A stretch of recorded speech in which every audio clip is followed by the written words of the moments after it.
That's great. Thank you, Tom. Hello. How's this? Do you think this is doing anything? Really? Great. There are no announcements. Everything is running just as according to plan. Welcome to the Tech Talk by Jeremy Lepisto. Jeremy is a technical wizard.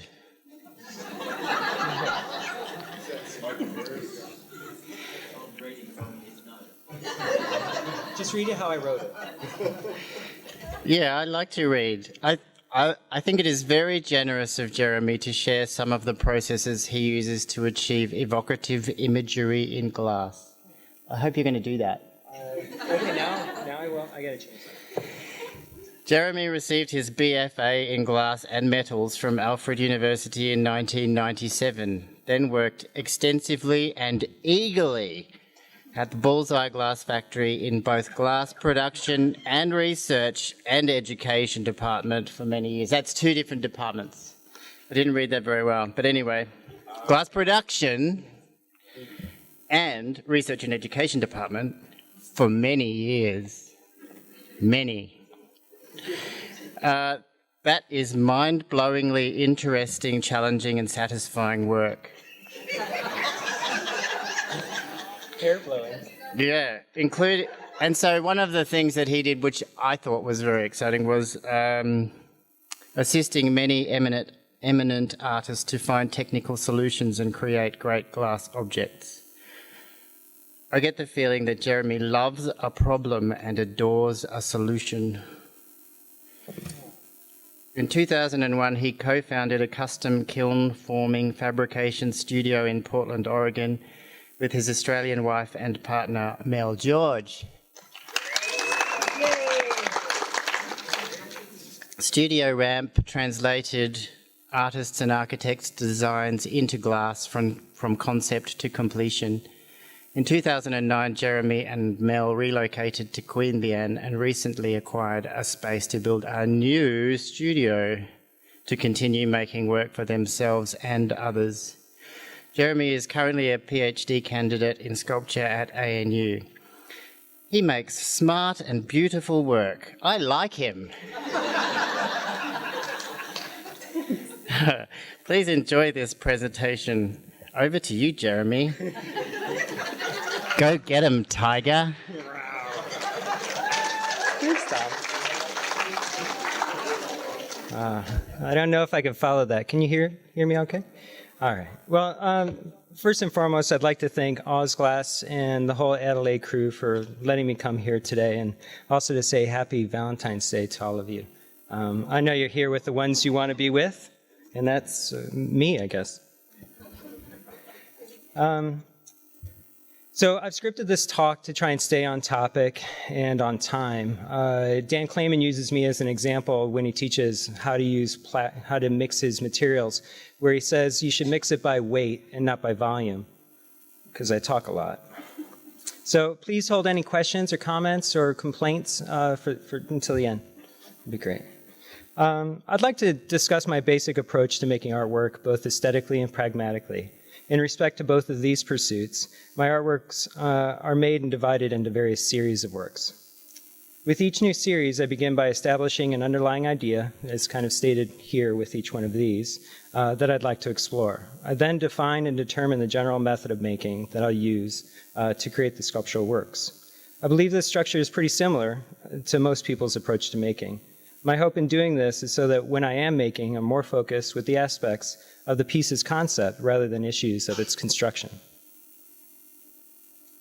I found that the process of producing ideas has also allowed each series to lead me to the next. I believe that this is partly due to the fact that there's a limited distance to any discourse, but also that each piece brings me closer to establishing the full expanse of an idea, as well as moving me one step forward along the overall arc of my own aesthetic. To more easily explain this view, I typically compare the making of a piece to that of an explorer setting out towards a singular point upon a horizon. As it is in constructing a concept, I imagine that the explorer draws ever closer to the perceived point of his journey, and therefore the point stretches out to become a longer line of inquiry. In turn, this line then unfolds to become a part of a vast field of investigation. Since each journey or piece of work made only brings the explorer or artist to a singular point within an area, I believe that return expeditions along the same general route are necessary in order to fully plot and present the pertinent points of an aesthetic area. Determining my method of construction for each series prior to departing into making is only part of the reason why I'm able to repeatedly find my way back along the same general route in search of new aesthetic areas. Over time, I've come to appreciate that this is not enough, simply because the map, as shown here, is not always the terrain.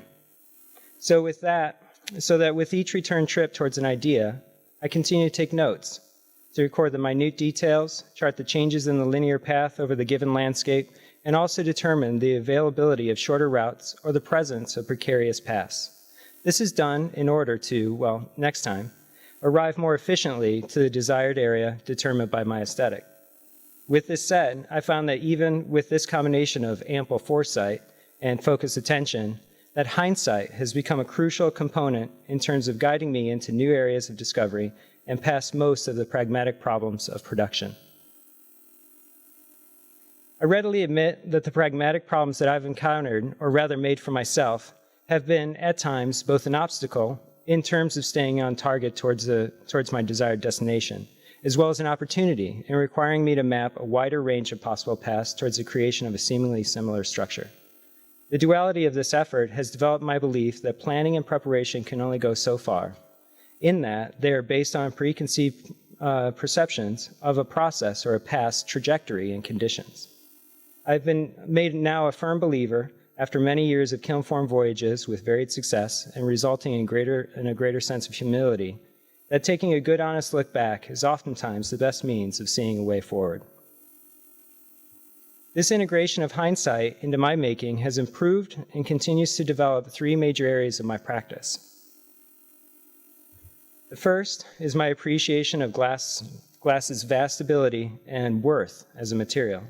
This area of understanding has been mostly expanded from my actively pursuing new information about glass for myself, my friends, my employers, and clients, as well as surrounding myself with other glass-interested individuals, each of them with expanded and alternate knowledge and histories within places such as schools, conferences like this, beyond our industry and medium. The second is a greater level of integrated knowledge about glass in relation to kiln-forming conditions and the appropriate applied methods of its use, placement, and integration into form and spaces.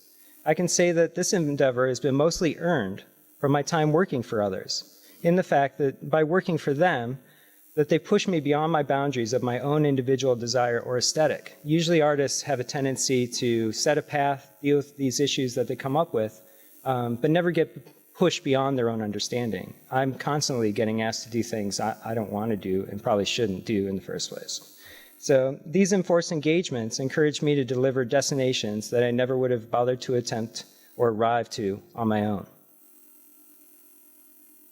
The last and not least has been a receipt of a decent dose of humility developed from running ashore and many wayward attempts in kiln forming. I usually say when I get to teach that the reason why I know anything is because I broke everything before. So if I can tell somebody a better way to do it without them having to repeat the same mistakes, then perhaps we can get moving forward in a faster and better direction. So my grandfather called this method of building a little destruction to get some instruction on how to start construction.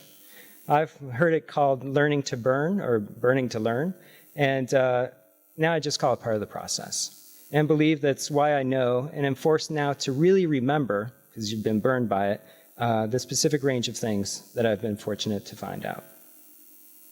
In regards to looking back, I'd like to show you the construction of a new body of work. Since this is more like a demo and not such an artist lecture, I'd just like to go through these separate processes. It's going to be a large overview, sweeping overview. So if anybody has any detailed questions, you can ask me later and I'll tell you anything that I can. So along with the where, the what, and the how of my making, I'll try to share some peripheral concerns and conditions that I considered along the way. Let's start with the groundwork and start with the where. I'm a firm believer that where you make is what you make. And so for me, even building a situation helps me build my artwork. So Mel and I have an independent studio just outside of Canberra and Queanbeyan. Today, the studio is spread between 2 locations. 20 Robertson is the house, and on the same power grid is our studio at 3134 Gilmore. The first location is here. We've assembled a metal and wood studio with storage space in our 2-car garage. As well, we've put together an office for drawing and planning with computer equipment, a library, filing, and internet access. And so I don't have it at the studio, so when I'm there, I'm not getting on Facebook, and I'm not checking out Instagram, or like, oh, what's this? Oh, words with friends. So this is the space, this is all the space we needed when we first moved to Australia in 2009 from our 4,000 square foot studio to augment our making needs. Given the access and the availability of the vast equipment at the Canberra Glass Works. And so because it existed, we didn't need to be so big straight out the gate. As our need grew for a place to make mistakes in private, which I really need, we acquired the second level of this building and put together a kiln forming studio. The access and ability of the studio has stabilized my practice, and it's professional and being a professional and dedicated space where we make work for ourselves and others. I'll say that having an independent studio is not a situation nor an expense that suits everyone's expertise or personal practice. I really love building studios because here you find out that the space is not the studio. It needs help, knowledge, and money to go from this to this prior to being useful. So let's just do a real quick tour. Here's our cutting table and glass stock. Also with this, those were the last crates of glass that we had when we shut down our studio in Portland. So there's sort of this memory, sort of this barnacle of our old shop. It's fantastic. These are our main tables and kilns. I have a mild OCD issue, perhaps. And this is the view. So Mel would have got this studio simply just for the view outside this window. Mel's studio is inside the studio. So she has an area where I'm allowed in only if I have a vacuum in hand, and beyond that, I am to remain outside. And this is my desk. It's sort of like a viewing area where I get to watch the precious creature at work outside of her studio. And if there's any emergencies, the bathroom to the left. This is the beginnings of a cold shop. You're looking at a sink that took about 1.5 years and $3,000 to put into situ. So again, it's not an expense or an expertise that everybody has the time or patience to deal with. Simple storage. And then the view of a truck. Great.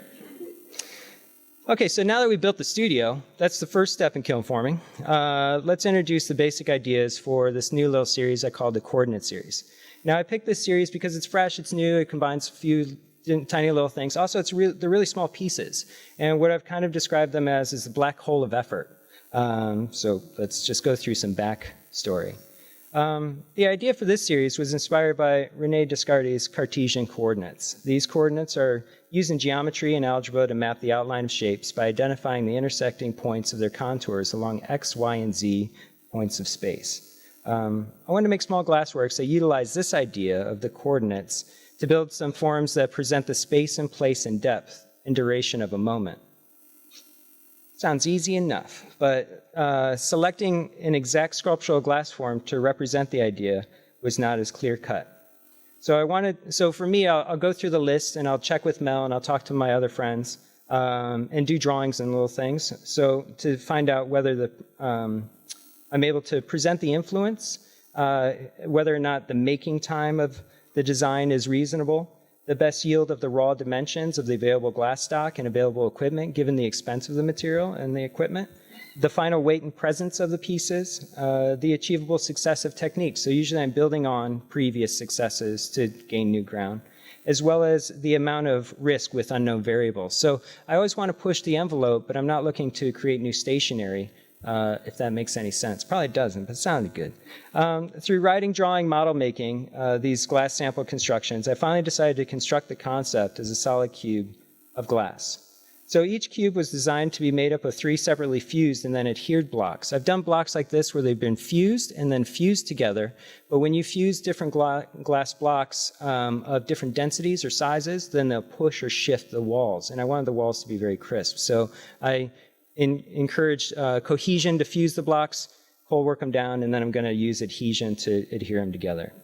So this design is also meant to limit the amount of annealing time for the overall form and reduce the risk of fusing one large item, which sometimes, as you know, if you're a kiln former, it's Christmas and Santa has come, or the coal delivery man has filled up a stocking for you.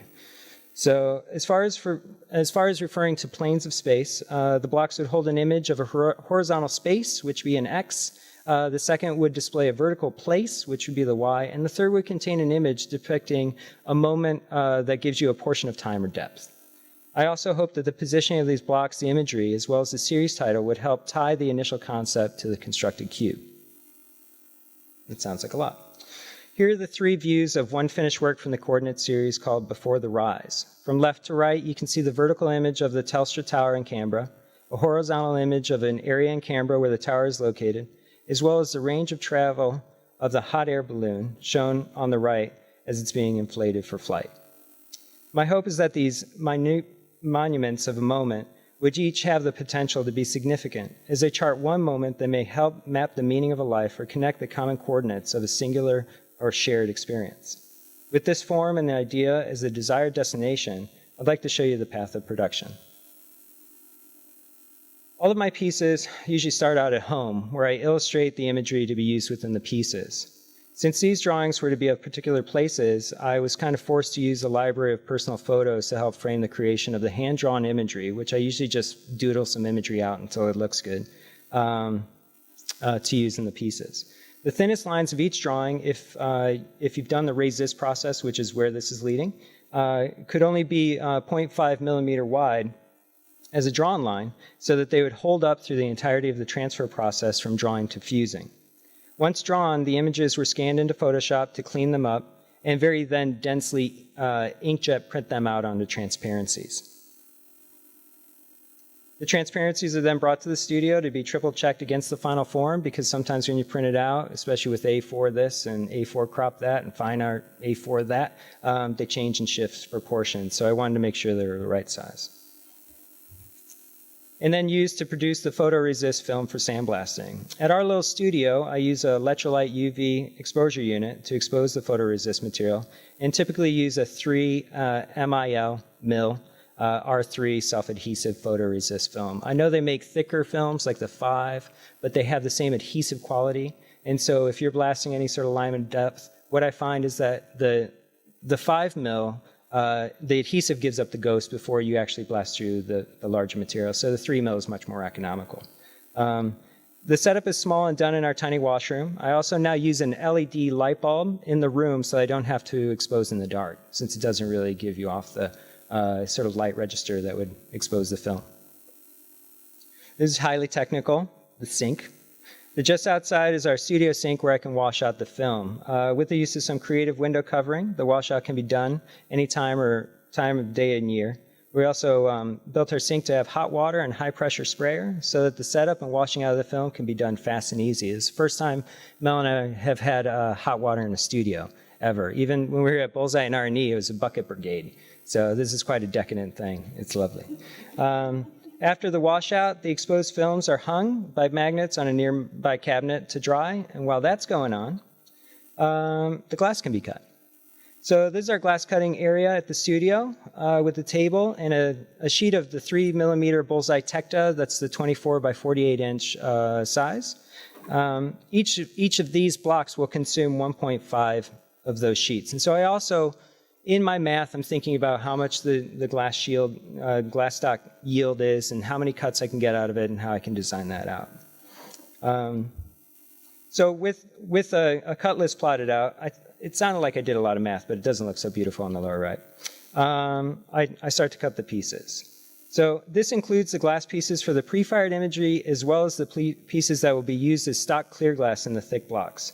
If I was unsure of my making, then I would only cut the glass for one piece of the pre-fired, fire that, take that out, and then be sure before I cut the rest of the glass. But what I'm doing with this is just building on just using my dance moves to a different tune. And so it's just, I know what's going to happen. So this part, I don't have to be so conservative with cutting the sheet glass. But if I was unsure, I wouldn't cut all the sheet glass all at once. Once the pieces of glass are cut for the pre-fires, then they're ready to have the photoresist film applied to them. Unfortunately, I don't have the images of the entire process for these particular works, so I visually illustrated the steps here with the production of a similar piece. So in number 1, the film is dried and ready to apply. Number 2, the film is registered and burnished onto the glass. In number 3, the carrier sheet is removed, which is the sheet that holds the 2 layers of clear and colored plastic that's been exposed onto the piece. And then once that's off, then they're free agents to be blasted.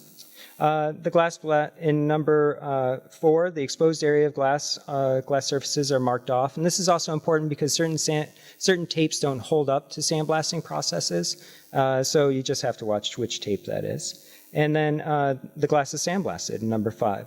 So this piece was sandblasted in what they say is the 150 grit aluminum oxide sandblaster at the Camera Glass Works. I find that this grit is really quite aggressive. And also, the unit sometimes carries with it a lot of material, foreign material, that can cut through the resist or just ping through the resist. And so I typically now use the 320 grit sandblaster, something lighter, so that I'm able to not have this. It looks like I have the lines, and then I have a snowstorm of sandblasted area.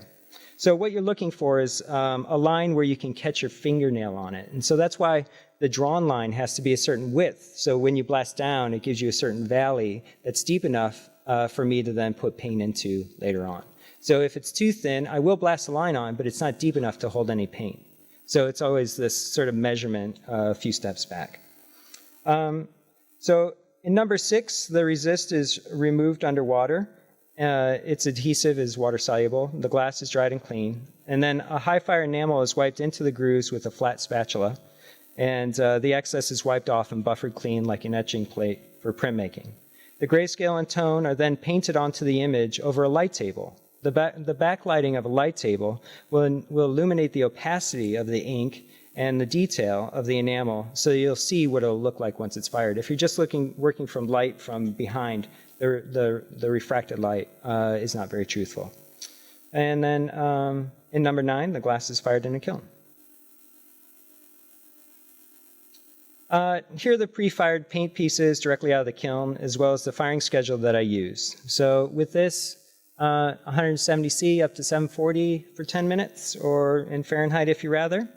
Peripheral firing note here. I blast and paint on the smoothest side of the bullseye sheet so that the resist will go down more securely, and also makes the painting easier and the surface easier to clean off when I'm ready to put it in. Also, sometimes with the sheets, there could be, not so much with the Tecta, but with other sheets, there could be leer marking that happens and goes onto the sheet when it's fired at these low temperatures. So I'd rather keep that down against the shelf so that doesn't come up to the surface, or shows up on the surface. So once the paint is on the glass, I handle the sheets by the edge, and I wear gloves all the time. I'm working with the enamel as well, so I don't get the sheets dirty with my fingers. And then I keep in mind that the paint is not exactly compatible with bullseye glass. Using a thin application is fine because it gives to the dominance of the sheet glass's viscosity. Too thick an application will cause issues, especially when it gets sandwiched later, as well as the viscosity of the paint when fired is much lower than that of the glass, and also for a longer time. So fine lines that are thick will have a tendency to pool out into wide lines. And so you did this really beautiful drawing, and when you fired it, it became this fat, kind of very ugly thing. So, and then also with this, doing these in separate little sheets, if one of these aren't good enough, I'll take it out. I'll redo it. I'll use it as a studio sample. I'll give it away as a gift, that sort of thing. So it gives me a chance to edit instead of doing it all at once. And then the other thing to keep in mind is all of these have been made oversized because as you fuse it in this initial firing, the edges will curl. So I oversize them by 12 mil all the way around so that when they come out of this firing, they're easy to cut, and then they'll be then cut to the size of the rest of the glass to be stacked together. So these pre-fires, once they come out, however, get another firing before they go back in. So what this is going to do is I'm going to wipe back just where the drawn lines are. So it kind of gives a canvas to these pieces. I don't do this in every piece, but I thought it was nice for these works. And so They're cleaned, flipped over, and then covered with just clear shelf contact paper. The contact paper is hand cut along the contour of the image and is removed where the covered area, where it covers over the area of the image. So white, I'm using still white Paradise paint, but you can use Ruche I usually use an oil medium, is rolled onto the back with a little rubber roller and to a smooth and even consistency, usually looking like an orange peel skin, as seen in image 1. And then once it's fully covered, image 2, and number 3, the remaining contact paper is removed. So it's really important to remove this while it's still wet. If it's dry, the enamel dries like toothpaste, and it just crackles off instead of keeping a fine line. So just quick paint detailing. So then that gets in and gets fired, as you see there. And here's the firing schedules for that. So with the pre-fires complete and hopefully satisfactory, I cut the 6 millimeter off of their edges all the way around. This removes any rounding from the previous firings and makes the pieces the same footprint as the rest of the glass stacks ready to be fired.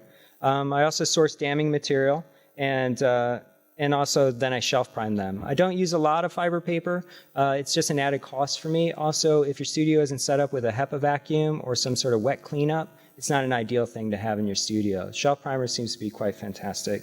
And also I feel that shelf primer is sort of this theory of dragging a big branch across sand, where the sand displaces to the movement, of the branch getting dragged across it. Whereas if you take fiber paper and you put the glass against it, it kind of holds its edge. And I would rather have it slide down. Does that make sense? All right, sounds good. So then the rest of the glass is cleaned. I'm very pedantic about the cleaning. And so isopropyl is good, but it's very expensive here. So I've been using methylated spirits, which is fine. There are some aerosol cleaners. Those are good. But with a top sheet, I usually don't use those just in case there is any sort of secondary ingredients that will fire onto there. And then prior to loading, a consideration of kilns is made when determining the firing schedules, and which kiln to load. So with the thick blocks, I'm going to go on the old Paragon. So this is the Paragon we have at the studio. Just a peripheral note, built the stand so it's easy to load. If something is hard to do, you're not going to do a good job.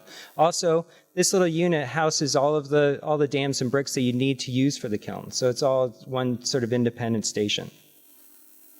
And so I also use the back shelf to stack against. Ideally, I'd use the top loader because it's easier to load, but just time and patience. So this is just starting to stack from the back. What you'll notice here, maybe in the stack, if you can see it, is the top 2 sheets or the top 1 sheet, depending on the height of the stack, is cut shy. What I've found in doing this is that when the glass expands, especially the top sheet, it doesn't expand onto the side, stick, and then pull down and give you those prickery edges. So if you cut the top sheet shy, 3 mil all the way around, it won't expand to the edge. It'll expand, but when it fires, give you a perfect little bull nose. So that's a good thing. Going through, I've loaded with the shelf primer still a little bit wet. So that's a hindsight no-no. Try and make that dry. Bad jizz. And then also, this is a bad one too. See, I'm being honest. Kinda. So you'd never trust anybody say they're honest. So with this, it's not ideal to have a dam in between. So this is also another consideration, just that single dam in between. I would ideally like to have a dam and then 2 little chalks and then another dam. It separates the identity of the one mass of glass against the other mass of glass. Plus also, if I have a blowout and the glass seeps underneath, that it doesn't contact the secondary piece, and so both are lost. Does that make sense? Also, the other thing that you see in here is with those 2 dams, 2 are stacked on top of one another in the center. What I've done, because I was worried that the middle, once the glass fuses down, could flow and pick that dam up, the top dam up, I put some fiber paper there that creates a little friction barrier so it wouldn't surf the dams in between. Just my thinking. It worked out, so I wasn't proved wrong, but that doesn't mean I'm right. So then damming material around, I found the amount of damming material you typically need is about equal to the weight of the glass that you're damming, or more so. I usually try and caution on the side of heavier, but then I'm also very cautious about how much weight I'm putting on top of that mullite shelf before it breaks. Ideally, there's going to be 3 posts on there, so it doesn't have to wobble too much. Four little posts, and it's going to maybe snap somewhere because it's going to have to make a judgment and expansion on where to settle. Also, you notice that typically there's a brick in front and 2 bricks in back, so if I have to lift the shelf in and out, my hands are easily able to deliver the shelf into the kiln and out of the kiln. So typically I have to lift them in and out. These are the glasses from the top. Again, if it was a top loader, I'd be able to see if this is all evenly put in. So this is the best I can view from my viewing area. In the second kiln, the thickest blocks were loaded into here. Similar idea and setup. Top layer is cut shy. And then here, the kilns are programmed and fired. As they fired, I monitored the progress. You can see the Paragon took about 8 days to fire, and their top temperature was 805 C for about 20 minutes. To match this firing in the Nobrotherm, which has a different amount of elements and a different location, a different type of insulation, I fired the pieces to 810 for the same amount of time. So I try and just change one variable, not both, because you never know which was the right move. And then once the blocks come out, I polarize it. I typically polarize everything I can at the studio and take notes of whether or not that was good for the firing. So if they needed to be re-annealed, I could. So these had some small residual stress, but not enough to warrant refiring. So here are the results. And so the line stayed pretty crisp. Also with this, you notice that I put the imagery as far down to the shelf as I could. So all the glass on top has to compress a greater distance. And if you put the imagery near the bottom, then it helps hold that in compression, and it also doesn't have to make it move around a lot. So usually when you're looking at my imagery, you're looking at the bottom of the sheet of the piece, as it was in the kiln. And here are the results from the Paragon. Okay, so now that these are fused, it's time to start the work. So this isn't really the work yet. So I'm going to quickly go through this because we're running out of time. The blocks are designed to stack together. So they're purposely oversized so that they could be cut down in cold work to fit. So you know you have that bowl nose on the edge. Well, flat grinding that just takes a long time. Actually, oversizing it a tiny bit and then cutting it down is 3 times faster. It's a tiny bit of waste of glass, but remember, it's about productivity versus process always. And so what's productive and what achieves the process is going to be it's going to be a bargain. So this is what I'm looking at. So you have that bull nose edge, and I need it to be flat. So I found that it happens about 12 mil to 15 mil from the edge of the piece. And so I usually oversize the pieces about 15 to 18 mil, so they're easy to cut off. So with that, I'm going to draw onto the pieces, register those, and then put high-tack duct tape on there. So when I'm sawing, if the saw is deregistered, at least I register to the tape when I cut. All right. And then, since I don't have a fully set up cold shop, you just go to your local Canberra Glassworks and use their equipment ready to go for a small fee, very efficient. And this is a little cutting technique taught to me by Ji Young Lee from SIU. So with these, he says, don't cut all the way through the block, you silly bald guy. What you do is you just cut shy. And then you put a little shim in and you whack it with a hammer. And the shim protects the 2 glasses from dinking one another. And then the piece knocks off very beautifully with a fin. It doesn't incur chipping. It doesn't incur any sort of edge thing. Yep, price of admission right there. It's fantastic. Thank you, Ji Young. So I have a cut edge in my bag. I have one of the cut edges in my bag if you want to see it. And so it's a very beautiful thing. He's a fantastic man. With the edges of the blocks roughly cut to size, then the first 2 faces to be glued together are then cold work. So these have to be cold work to a 400 silicon carbide finish, at least to be flat enough for the Hextall process that I'm going to be using. I'm going to use some museum dye to tint the glass. So with this, this is again based on the Ji Young technique, but always in my processes I could mess it up. So this is going to highlight the glue seam, and with this I'm going to have to mix up enough of the part A with the tint to be used for all the pieces. And so this is where I can't really turn back if something goes wrong, because I have to just make sure I mix up enough of part A. And that was a tint sample. So this is my setup. So when I do a lot of gluing, and usually you don't get set up to glue, you get set up to make a mistake. So you just kind of get everything cleaned and ready to go. The pieces have aluminum foil or aluminium foil, depending where you want to come from, and some tape on them and a little base. So when you have a little glue splooge out, that's a technical term, that it doesn't stick to the glass and it's easy to clean off. So a nice gram scale, everything's ready to go.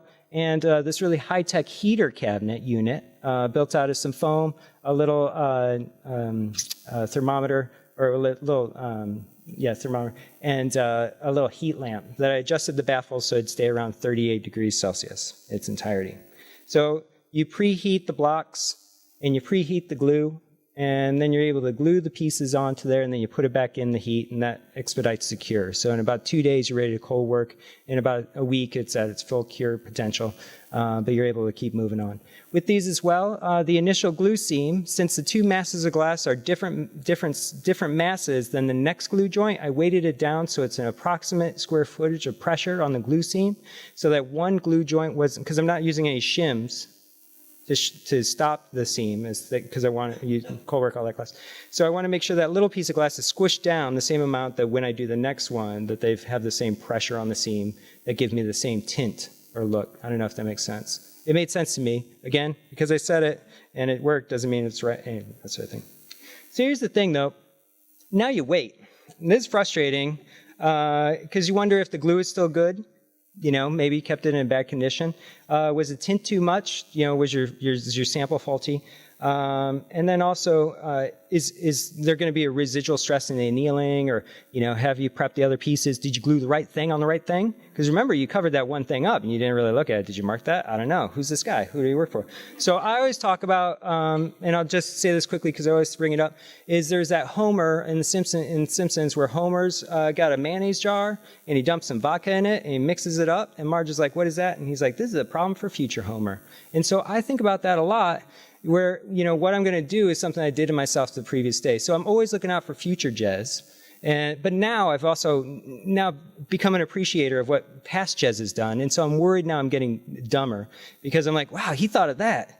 Oh no, I'm really dumb. So I would just, you know, I appreciate the marking and the things like that. So once the next day I come in, the glue isn't fully set. It's like caramel candy, where you're able to just take a flat blade and get the glue off before it fully cures and clean that up just a little bit. So on the right is just scraped up. We're starting to see some progress. So then the next phases are cold work. This is a trick by Masahiro Asaka, where he will find level, put a little tiny bit of wet clay down, and then a bullseye level. So even if you had a big vessel like this, that you wanted to cold work like that, you find out where it's lovely, you put the dab of clay on there, and then you put the level right on top, and just as long as you're cold working to that little tiny circle, it's always level. Thank you, Masa. So back to the studio. Of course, you don't see any shots during the madness, and so my hands were really sticky, and there were some curse words, and so I didn't want to get that on film. But again, clean it up, apply the prep. So you have the isopropyl cleaning, and then acetone for the surfaces cleaning, and then the A1100 primer, which is another alcohol and silicate, just sort of primer for the glass surfaces, and then you're ready to glue, and everything's ready to go. And once those are glued together, we're back to the cold shop to go and grind everything down. So again, with the squaring and the whatnot. And so this is where we get to, hopefully. So with these pieces, this one is called In the Short Term. So it's sort of the idea of that parking space where you've parked is in the short term. But also I'm at the ANU right now, and I'm in a very intense period of study that sometimes is overwhelming, but I know there's an end to it, hopefully, if Richard doesn't kick me out first. You know, so you're in this place, but soon you'll be beyond it, hopefully, or buried underneath it. And then this is the one of many, because Australia loves its coffee culture, and it seems like we need to go to this one coffee place, you know? And you're like, just like that other one, you know? So I still don't have an educated palate. I'm going to leave it at that. And then this is the one that's called Before the Rise. And so it's just that moment before sunrise that they start to launch the balloons. So, words of wisdom. With all this said and shown, you know, I believe that the time and effort and expense and impetus to create these works is not ever readily apparent under the gallery lights of a show.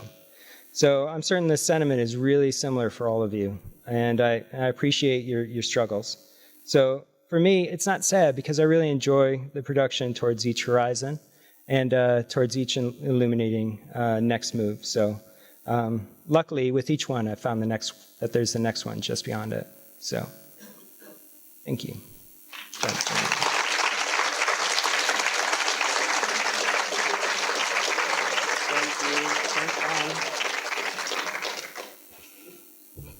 Jeremy Lepisto, the funniest scientist. Do we have any questions for Jeremy? Would you like him to be more specific about something? Was that specific? Please go ahead. You always throw caution. Oh, hang on, sorry, I interrupted. He started to... I'm talking about paradise paints, but they're prohibited and they're not used any other thing. If you use... Okay, sure. Okay, so I still have, before David Hopper shut down his operation, I did get a lifetime supply of Paradise Paint. I'm really sorry for that, and it is awesome. I do use Ruche, and I've been doing studies with other enamels. What I found with the Paradise Paint is that when David received it, what he did is he ground it down to a finer mesh before he mixed it with the pine oil medium. The other thing that I found is that he used a pine oil medium, as far as I can tell from the States, which has a better plastic content to it. Whereas here, the pine oil that we have usually is for painting. It's not really a pure pine oil, so it's got an acrylic component to it, which causes blistering and bubbling.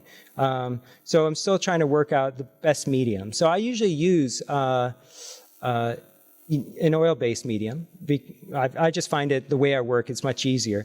But other people are much more successful at doing sort of stained glass techniques, and they can get away with other mediums. But Ruche has been quite good for me as well. I find it more chalky because of it dries out quicker because of its particulate size. So if you can get it and mill it down a little bit more and then mix it with your medium, I think you'll find you'll get a better wash and gray tone, getting similar to a Paradise Paint treatment.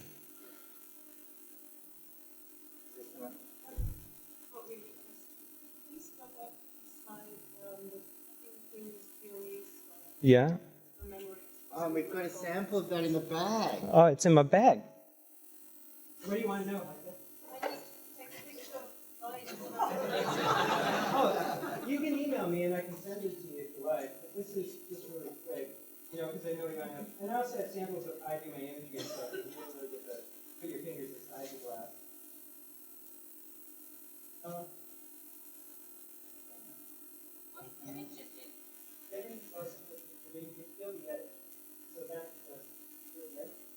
So that's all it is. And also the other thing you'll notice is when I do that fusing with the roll heads, what I find is that there could be bubbles that precipitate. So this is the top of the fusing. There's these bubbles that precipitate on the top. And typically they're going to happen within the first 12 millimeters, but it also gives me a chance to cut that. But if I oversize 15 to 18 mil, say I get a really weird bubble on one end. How do I go back? How do I go big?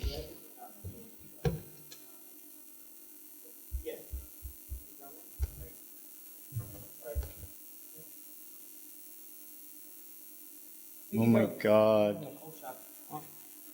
Can't do it. You can't do it? There's weird things happening.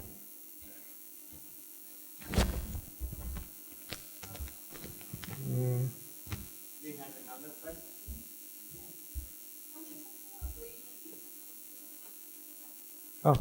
Oh, sorry. I'm using Hextol. Yeah, I also use a lot of Loctite products and some Dymax and some Dow Corning and a tiny, So it depends on which it is.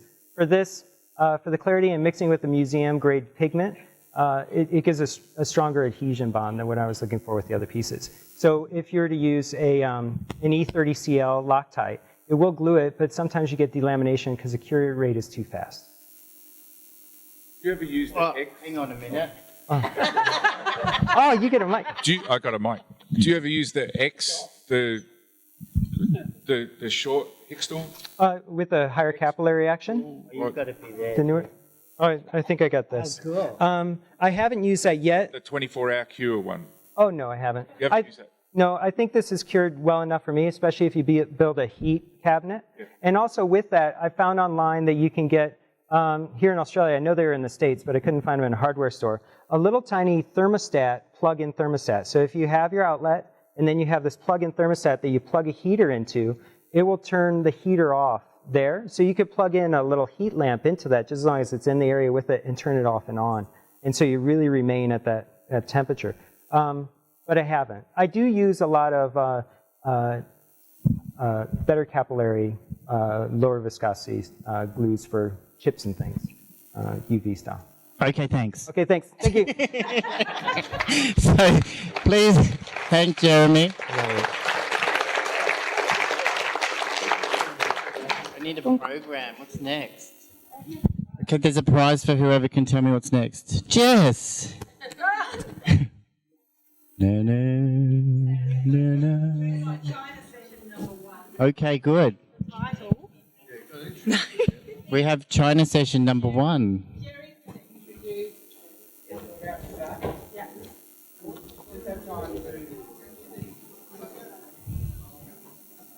I don't know how to turn that. It's live. So you've got just a minute or two to stretch your legs, and we'll get Rachel to ring the bell when you need to get back in here, but it's just a minute or two. It is in here. Good.